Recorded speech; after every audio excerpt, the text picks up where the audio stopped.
The laser rangefinder market is one that's grown unbelievably over the last few years, with golfers really of all abilities understanding just how useful it is to get a laser rangefinder that tells you the exact yardage to wherever you're looking to play. And actually one of the benefits that I certainly personally have found with using one of these is I've found out how far I hit the golf ball. So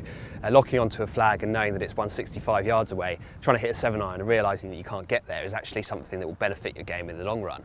So I've been out testing the new Bushnell V3 today, and I think one key thing about this is that the manufacturers have realised that in order to entice new customers in, they really have to produce a piece of technology that is new, that is different, and that's really going to make it stand out from the rest. And the key with this laser rangefinder is they've introduced a vibration mechanism, which means that you can scan the horizon looking for your target, and as soon as it hits that target, as soon as it locks on, it gives it a little buzz, and then you know that you've hit the flag. It's really, really very clever, and I would suggest to anyone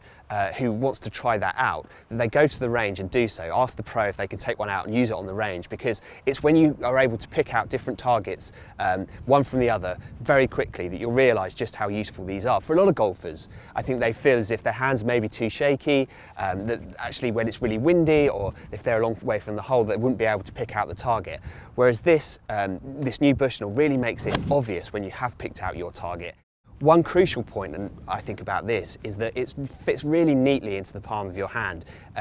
The point about that is that you're able to set yourself really steady as you hold it, and that makes it much more likely that you'll lock into the target. It's on the outside it looks like a relatively small point, but if you're using a rangefinder every single time you play golf, it's that sort of design that really makes a big difference. One small point about this is, for me, was that the case was not quite as easy as some of the ones that have a Velcro flap or that have a little button down. It just makes it a little bit harder to get into, but the flip side of that is it makes it far less likely that you'll lose it while you're out on the golf course if you've got a zip that you're able to secure the rangefinder onto your bag with. Only a small point, but something worth considering. Certainly if you are in the market for a new laser rangefinder, or if you're thinking about maybe moving over from a GPS or from using normal sort of yardage charts, then certainly give this one a go. I think you'll realise pretty quickly just how useful it will be.